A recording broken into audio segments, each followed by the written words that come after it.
Père Jean, comme je l'appelais toujours Père Jean. J'ai commencé à l'appeler Père Jean peut-être une quinzaine d'années. Parce que là, c'était déjà comme un ami. C'est pour ça que je l'appelais Père Jean. Jean-Yves, quand je veux. C'était un père adorable. Un père on n'avait pas peur d'affronter. Mais il était aussi un homme de principe. En plus d'être humble, il était très posé. Donc voilà 2 points phares qui caractérisaient papa. Et toute sa vie a été construite autour de ces deux caractères-là. Son humilité et son calme. Depuis toute petite, à la maison, papa n'a jamais été brutal. Papa n'était pas déjà à lancer les lâchetés où il faut dire. Vraiment, papa était quelqu'un de bien, il n'était pas brutal. Papa était en un mot un homme de paix. Paix et amour. Un homme qui n'aimait pas les problèmes. Il fuyait même les problèmes. Certains pourraient le caractériser d'homme peureux, de faible caractère. Mais ce n'était pas ça l'homme. C'était mal le connaître. Papa, c'était juste un homme qui connaissait ses limites et qui était affranchi de l'ego. Papa était un homme très, très doux, très calme, très posé. Je ne me souviens pas combien de fois papa s'est fâché. Même quand on l'énervait, il trouvait toujours un moyen posé de nous demander, de nous calmer. Il était toujours là pour nous. Ce qui caractérisait Papa Boya, c'était le bruit de son silence. C'était quelqu'un qui parlait pas, mais qui agissait. Comme on dit souvent, c'était quelqu'un qui laissait parler les conséquences de son silence. Calme, il n'aimait pas les problèmes. Il n'aimait même pas entendre que quelqu'un t'ait discuté. Le premier à te calmer, a dit non, il faut même laisser, il faut laisser tomber. C'était mon confident et mon meilleur ami en fait. Qu'est-ce qu'il caractérisait? La discrétion. Pour moi, c'est surtout la discrétion. J'ai toujours eu l'impression qu'on ne le comprenait pas bien, on ne le connaissait pas vraiment. La plupart des gens ne le connaissaient pas bien. Il fallait toujours se rapprocher de lui. Il avait des manières, des façons de vous approcher. Je ne sais même pas comment décrire ça, mais c'était surtout la discrétion avec lui. Jamais trop loud, comme on dit en anglais, toujours un peu posé, un peu reculé, mais très attentif, très très attentif. Papa n'était pas qu'un bel oncle pour nous. Il était, je peux dire, le père de toute la famille, surtout ma famille maternelle, parce que c'est lui qui les a encadrés. Les petites sœurs à sa femme, à ce que je sache, les a tenus la main après le décès de leur papa. Donc, comme ma maman me disait toujours, et lui-même, il me disait que c'est de chez lui que mon papa a trouvé sa femme. n'était d'autre que sa belle-sœur. Papa Boya était le père de ma mère, en fait. Parce que quand maman Boya vient en mariage, ma mère accompagne sa soeur en mariage et directement elle s'installe étant l'aînée des enfants. Donc c'était comme la grande soeur à la maison. Et en fait, Papa Boya a été, je ne sais pas comment je vais vous dire ça, mais il a été le père qu'elle n'a pas eu parce que son papa est mort tôt. Et en vivant avec papa, c'est là qu'elle commence sa maladie. C'est papa qui l'accompagne. Parce qu'à un moment, elle arrivait un peu, elle avait des difficultés à se déplacer. Donc, quand il fallait me composer ses examens, c'est tout ce qu'elle me raconte. Et c'est papa qui l'accompagnait à l'oral, à l'écrit. C'est papa qui se battait pour elle. Après qu'elle a eu son bac, c'est papa qui s'est démerdé pour le trouver une place dans la société. C'était mon beau-père. Et pas seulement mon beau-père, c'était presque un père pour moi. Puisqu'il en plus, il a le même prénom que mon papa, mon défunt papa, qui s'appelait aussi Jean. Et il avait aussi la même nature que mon père. Ça, c'est curieux. Parce qu'il était tout aussi doux, tout aussi prévenant, tout aussi bon et gentil que mon père.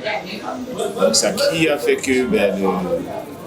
c'est lui qui m'a adopté le premier. Parce que vous savez, quand vous rentrez dans une famille, vous attendez quand on vous donne la permission. Vous ne vous imposez pas. Vous ne faites pas les choses par vous-même. Le caractère que j'avais beaucoup apprécié chez lui, c'était ce côté rassembleur, ce côté aimant qu'il avait. Toujours vouloir être entouré des personnes, toujours en train de se questionner sur chacun. Qu'est-ce que tu fais? L'autre est où? Se poser les questions. Toujours vouloir savoir comment l'autre va, toujours s'intéresser. En fait, c'est ça. Il s'intéressait beaucoup aux gens qui tournaient autour de lui, beaucoup. À tel point qu'il entrait même dans certains domaines de vos vies, de vos vies privées. C'est bien que par moments, on le reprochait que mais papa, stop. Ici, là, tu n'as pas le droit et tu ne peux pas poser ce genre de questions. C'est quelqu'un le type à prendre des risques. Certains risques, de toutes les façons, c'était quelqu'un qui aimait la droiture, aimait les choses claires.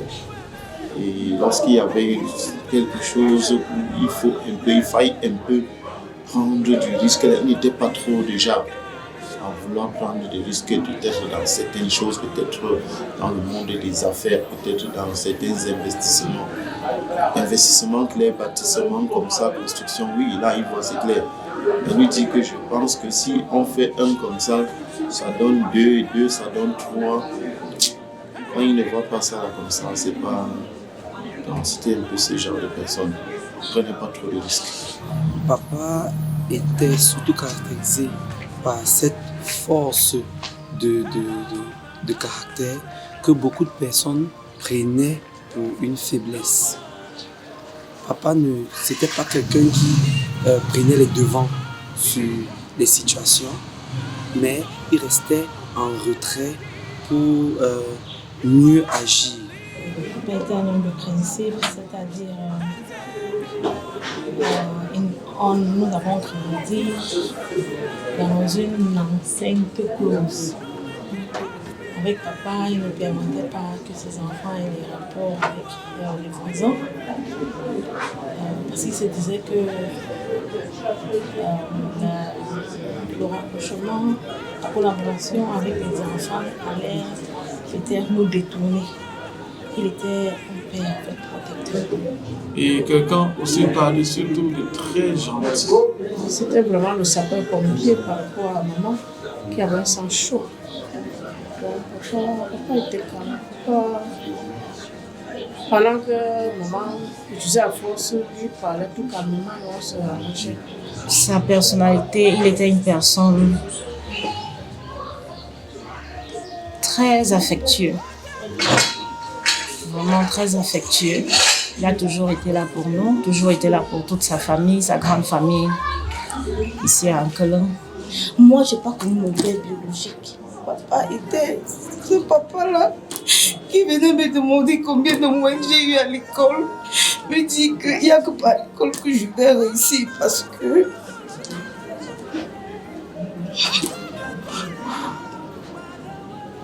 Parce que c'est l'école qui va me donner le travail demain. parce que c'est à partir de l'école que je peux m'avoir un bon mari. C'était un homme qui vivait simplement, sans prendre en compte les jugements des gens, ce que les gens pensent ou pas. C'était ça. C'était un homme de paix qui vivait en fonction de ses moments. Avec le handicap de ma mère, c'était compliqué. Maman n'arrivait pas à joindre deux roues. Un moment, c'était hôpital parce qu'elle prenait les motos, parce qu'elle a fait les accidents, il fallait plater son bras, plater son pied. À un moment donné, papa et maman ont dit que non. Sinon, ils l'ont fait mieux. Et ça, c'est... Je ne vais jamais oublier.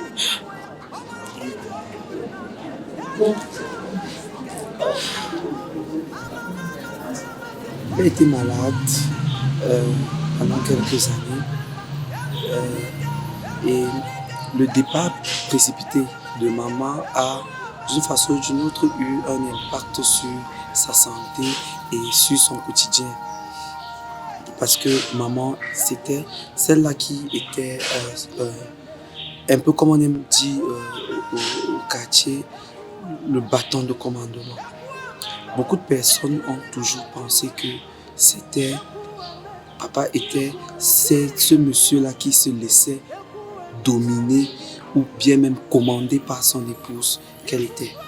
Alors par contre, elle était plutôt quelqu'un qui savait prendre les devants pour agir sur certaines choses. Elle connaissait,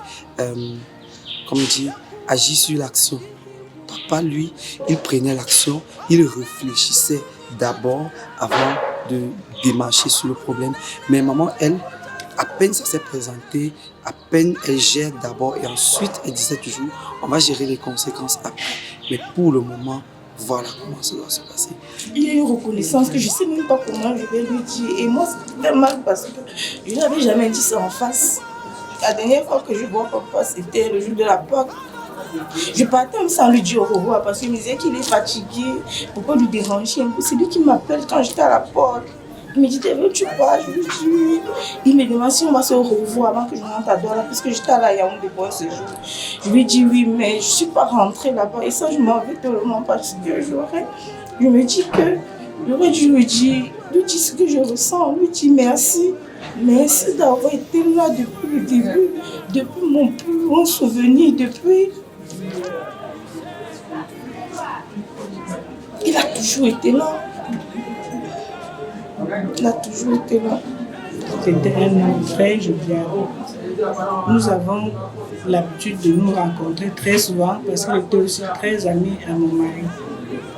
Nous nous rencontrons très souvent, nous sortions ensemble, nous avons des rendez-vous, on allait danser, on quittait Boya et Limbe pour aller danser à Douala, aller voir les films à Douala et on rentrait ensemble.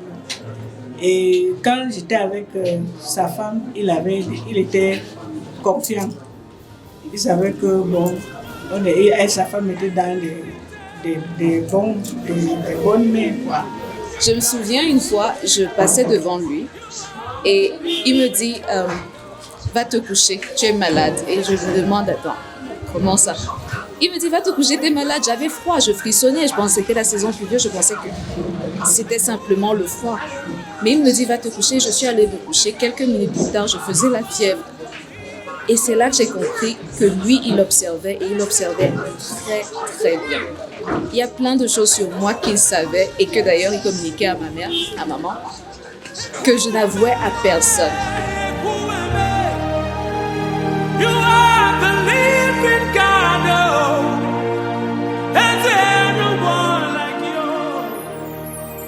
C'était mon père. D'ailleurs, c'est le seul que j'appelais papa parce qu'il était toujours là. Je me rappelle quand il venait à la maison, jamais les bras vides. Si à la maison on a connu les sacs de riz, les bidons, c'est papa qui venait avec, personne d'autre ne faisait ça. Non, on était des amis. On était des amis, l'autre là, on se gâtait. Comme les amis se gâtent, on ne se gâtait pas en tant que les ennemis agissent. Ça veut dire qu'on se gâtait à 13h et à 17h c'est non loin. Et dans les 45 minutes, je disais, gars, viens. On s'appelait gars, viens. C'est comme ça que quand il dit gars, viens, il dit que c'est que tout cela est bien. Il dit que toi, toi. Et c'est comme ça qu'on part là-dessus. J'ai un père et un fils. Donc c'était le genre peut-être trop le genre peut-être que non, il est un peu, il veut être dominé. Non, c'était une relation un peu comme une relation amicale. Papa était pour nous vraiment quelqu'un qui était un conseiller. Donc, parce que du côté de maman c'était chaud, du côté de papa c'était là où on se réfugiait. Et c'était quelqu'un qui, parce que maman avait le sang chaud, donc quand c'était fort là-bas, c'est chez papa qu'on se rabattait. Mais c'était aussi quelqu'un à qui on pouvait parler. C'était pas un père qu'on a peur d'approcher. Même si en face de n'importe quelle situation, tu pouvais parler à papa. Il pouvait se fâcher, il pouvait faire ceci, mais on n'avait pas peur. Avec lui, c'était une relation ouverte, une relation moderne, je dirais. Il m'appelait sa grand-mère, j'étais sa grand-mère, parce que je m'appelle Ngunga. Et il m'appelait toujours grand-mère. Quand j'étais fâchée, il essayait toujours de me calmer, de me ramener auprès de lui. Même quand maman criait toujours sur nous, elle grondait, papa était toujours là pour calmer les choses.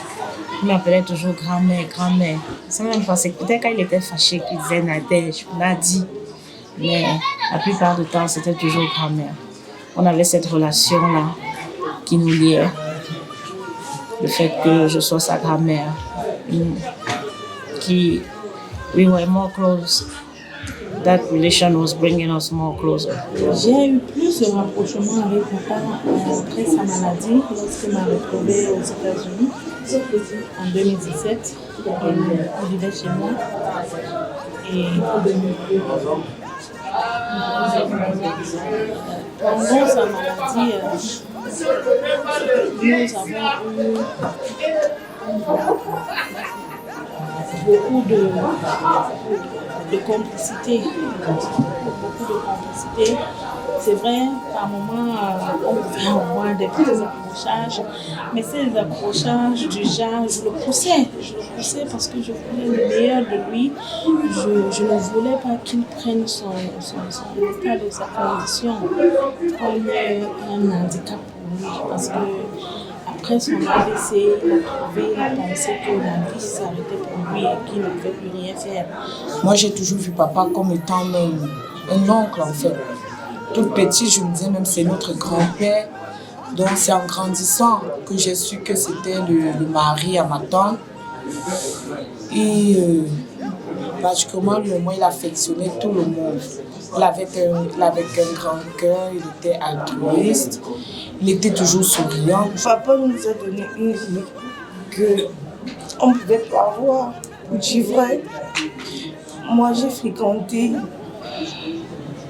tout mon secondaire, j'allais à l'école en voiture, je rentrais en voiture. Ça c'est grâce à papa et maman Boya. Et à chaque fois qu'il prévenait maman qu'il arrive sur Yaoundé, quel qu'en soit le repas qu'elle avait fait, il fallait qu'elle entre directement à la cuisine faire le couscous de papa parce qu'il aimait tellement ce repas. Il aimait bien manger du couscous. Elle me disait non, papa Boya arrive, il faut que je fasse son couscous. Je dis que mais voilà, il dit que non, c'est mon père, il faut que... Donc l'amour qu'il avait envers ma maman, envers ses soeurs, c'était un amour sans pareil. Et cet amour, il le portait également à nous, ses neveux. Père Jean était un ami sur qui je pouvais compter. C'était un papa sur qui je pouvais m'appuyer. Et puis c'était un pote. Ça, franchement, c'était un pote avec qui je pouvais m'amuser. C'est-à-dire qu'on sortait, je m'appelle quand je suis arrivé aux États-Unis, franchement, il y a un ami de mon épouse qui nous a invités à sortir. Naturellement, je suis sorti avec Père Jean. On est sorti en trombe. Lui, moi, et puis l'ami en question. On est allé en trombe. On a fait ce qu'on avait à faire. On a bu nos alcools, comme on dit. Et on a passé une soirée excellente. Bon, on s'aimait beaucoup. Quand il était à la maison, toujours en train de demander Cynthia, tu vas où? Tu fais quoi? Tu mets long? Combien de temps? Non, en fait, c'est ça. C'est quand j'étais plus jeune, on était venu à Tchang pour une cérémonie de deuil. Et pendant qu'on était pressé pour rentrer à Buea, il s'est arrêté aux brasseries. Il était en train de prendre une bière, je crois que c'était Isenbeck. Et il n'y avait pas Isenbeck à Buea à l'époque. Donc quand on arrive à Tchankon, il a découvert ça. Et maman, qui était, comme j'ai dit, toujours en train d'agir sur le moment, elle a démarré la voiture et elle est arrivée aux brasseries. Quand elle klaxonne, elle avait mis le clignotant pour partir, pour descendre vers la falaise. Donc quand elle klaxonne pour qu'il se dépêche de venir nous rejoindre dans la voiture, il répond plutôt en disant, elle dit, oh Jean, tu es toujours en train, parce que si elle appelle Jean, ça veut dire qu'il y a un problème. Si elle dit pas Sidonie, ça veut dire qu'il n'y a pas de problème. Donc c'était une appellation, pas Sidonie, c'était une appellation de courtoisie.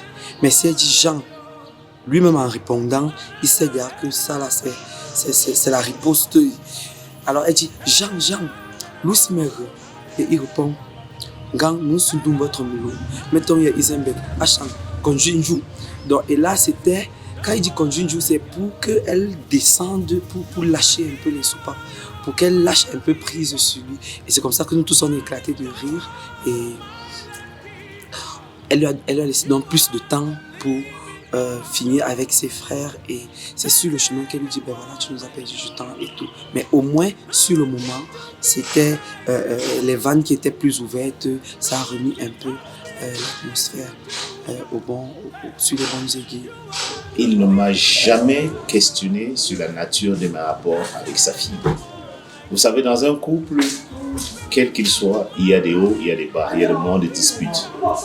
Et sa fille était très proche de lui. C'était sa préférée, tout le monde va vous dire, dans la famille. Même que ma défunte belle-mère me disait, tu as pris le cœur du ballot. Tu as pris le cœur du ballot, elle me disait ça tout le temps. Tu as pris la prunelle des yeux de son, c'est la prunelle des yeux de son père. Particulièrement papa et moi je l'affectionnais beaucoup, je l'aimais tendrement. Je me rappelle, je suis tombée enceinte en classe de première. Mon papa m'a repoussée. Mais lui, il m'a accueilli d'un grand cœur. Il a dit non, viens accoucher chez moi. Et puis, je me suis sentie... Le manque de mon papa, en fait, ça ne m'affectait pas, mais je me suis sentie encore plus aimée. C'est vrai, il ne m'encourageait pas dans ce que j'ai fait, mais comme il disait, ça arrivait, on va faire comment? Donc, je l'affectionnais autant qu'il m'affectionnait. Personnellement, je suis du genre qui n'aime pas qu'on exprime de la pitié. J'aime pas quand j'ai un malheur, qu'on me dise « chia », ce genre de choses. Ça me fait pleurer davantage, ça me met dans une mauvaise humeur. Il y a quelques années, j'ai eu un accident et je me suis broyé le visage. Genre nez cassé, mâchoire fracturée, dents cassées et tout. Et les 3 premiers jours avant qu'il n'arrive, j'étais à Yaoundé. Avant que lui n'arrive, tout le monde venait « Oh, désolé, ouais, ma, désolé ». Mais papa arrive et la première des choses qu'il me dit, c'est « Tu es moche !» Et quand il me dit ça, c'est la première fois en 3 jours que j'ai essayé de sourire, malgré le fait que mon visage était encore enflé. Mais le truc, c'est qu'il savait, il me connaissait tellement bien qu'il comprenait que ce n'est pas ce dont j'avais besoin. Je n'avais pas besoin de l'expression de la pitié des gens, mais j'avais plus besoin de ça en fait. Donc quand il me dit « Tu es moche », pour moi, c'est... On ne pouvait jamais rien manquer de notre papa. Quand on avait besoin de quelque chose, il nous donnait. Il était toujours là pour nous. Il a toujours été là pour nous. Mais même quand il est arrivé aux États-Unis, même dans son AVC, il s'est occupé de mes enfants. Il a gardé mes enfants. Il a changé leur couche. C'était vraiment quelque chose pour moi. Il n'y a pas un week-end où si j'avais peut-être une veillée à aller, ou si je devais aller travailler et que mon mari et mes soeurs n'étaient pas disponibles, j'avais un problème parce que je n'avais pas où laisser les filles. Parce que papa était toujours là, même dans sa maladie. On lui laissait les filles, elle passait la nuit chez ma grande soeur parce qu'il vivait chez ma soeur Sidonie. Donc, il était toujours là. Et quand les enfants arrivaient là-bas, même étant nerveux et tout, il avait toujours ce sourire-là qui ne l'a jamais quitté sur son visage. On pouvait ressentir comment les enfants animaient la maison. Il était content de les voir. Il faisait du bruit quand il suivait ses films nigériens, mais il était toujours, souvent même quand je venais seul, il me demandait, tu as laissé les enfants où? Les filles sont où? Donc, ce moment-là que nous avons passé ensemble, vous avez vu mes filles tellement pleurer lors de l'enterrement, c'est parce qu'elles se rendent compte que leur grand-père ne sera plus là. Et c'est qu'elle m'a demandé, c'est là-bas dedans qu'on va mettre grand-père. Le cercueil là, c'est pour qui? Elle n'arrive pas à croire ça parce qu'il a été là dans leur vie. Mon aîné a 11 ans, la dernière a 8 ans. Il a été là dans la vie de ses enfants. Et nous avons passé de bons moments en Amérique. On lui demandait de faire quelque chose, peut-être qu'il ne voulait pas. Et quand on lui disait, ok, on va dire, ça c'est donné. Et puis elle m'a fait quoi? Elle va me taper. Et quand je reviens, je lui dis, oh, c'est ce que tu as dit. Tu as refusé de faire, tu as demandé que tu fasses ce que tu as refusé de faire, n'est-ce pas? Je dis qu'elle va te taper. Qui t'a dit ça? Je commence à sourire. Qui t'a dit ça? C'est faux. Il avait cette grandeur d'âme et ça n'a jamais changé quoi que ce soit le rapport. Il a respecté le fait que je sois l'époux de sa fille. Il a respecté le fait que c'est moi qui dirige le foyer.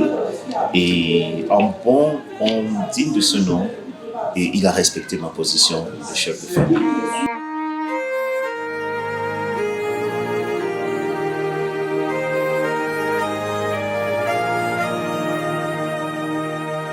Je me rappelle à l'époque qu'il faisait l'élevage. Et une fois, ils sont partis,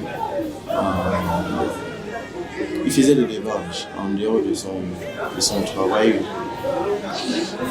En tant que comptable au garage administratif, il faisait aussi l'élevage comme un passe-temps. Et une fois, il a mis ses poussins. Il avait mis, peut-être c'était 500 poussins. Et ma soeur et moi, Madame Métam, la femme de Ayaoundé, un jour il pleuvait, on a pris la bassine pour recueillir l'eau. On a recueilli une bonne quantité d'eau et après on a ramené ça au niveau de la chambre où on chauffait les poussins. Nous on faisait du bon travail et elle m'a envoyé. Va, ramasse les poussins, tu mets dans la bassine. Quand on est lavé, ils sont sales. On a ramassé les poussins. Ce jour, on a lavé presque 200. On était fatigué et on a arrêté. On lavait, on prenait la peine de brosser même les becs avec notre brosse à dents et tout. Ce jour, ils étaient allés à l'île. Quand ils sont rentrés, on était très fiers. Ils leur ont dit de l'annoncer la bonne nouvelle.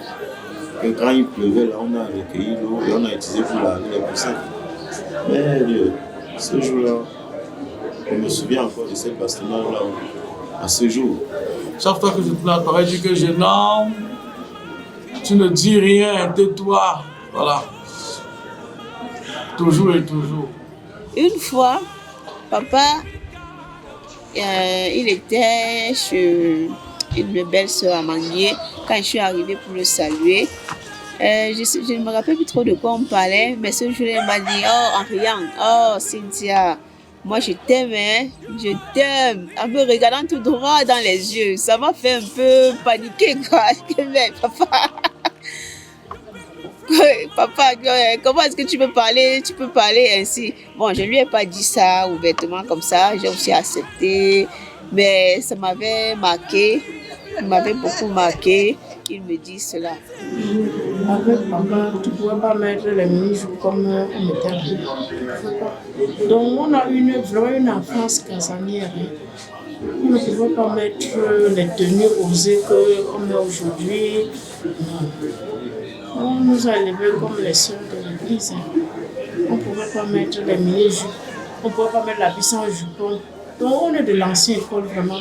Nous les aînés, là, encore moi qui suis devant là, il ne fallait pas que je sois un mauvais exemple pour les autres. Jamais. À 18 ans, tu ne pouvais pas être dehors. Tu pouvais prendre la permission à maman, à la dernière heure, elle dit, elle te demande que je vais donner à ton père, maintenant à quelle heure, vous sortez à quelle heure. C'était fini. C'est comme ça qu'on nous a dit, vraiment, nous sommes de l'ancien. Papa détestait une chose. Quand une fille marche et on entend ses pieds, quand elle marche, il ne voulait pas entendre le bruit des pas. Il détestait ça. Il disait ça ne fait pas femme, c'est pas féminin.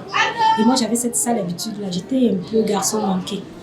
Quand je grandissais, j'aimais trop le sport, faire des trucs. Et je n'avais pas... À l'époque, franchement, je marchais un peu comme un garçon, un peu fort. Un jour, papa était au salon quand je marchais. Il m'a fait de marcher de la chambre jusqu'à la véranda, peut-être 10 fois. Parce que je marchais, il me dit rentre, je ne veux pas écouter tes pas. Il me dit rentre, on va commencer. Et je vous jure, c'est à ce jour que j'ai appris à marcher d'une façon un peu plus féminine, un peu plus légère. On m'a dit on va au Cameroun en décembre. Moi, si je vais rester après je rentre pas, mais viens pas avec toi, je vais rester. Si tu veux rester, il me dit combien de temps? Il me dit même 3 mois. Si tu veux faire au Cameroun, 3 mois au Cameroun, c'est long. Mais c'est pas long. J'ai dit, mais qu'est-ce que tu as fait? J'ai mes choses. Donc tu penses que je n'ai pas aussi mes choses? J'ai aussi mes choses. Et on a souri, on a ri. J'ai dit, ok. Je sais pas, les choses étaient déjà dit aujourd'hui, là, nous sommes là, tes enfants sont là, tu peux gérer. Donc, je n'ai pas été dérangée. On a souri, on a ri. Me disant s'il a commencé à rire, il était tellement... il riait parce que je lui ai demandé qu'est-ce que tu veux passer 3 mois au Cameroun, quelles sont tes choses que tu veux faire là-bas. Donc, tu penses que je n'ai pas changé mes choses.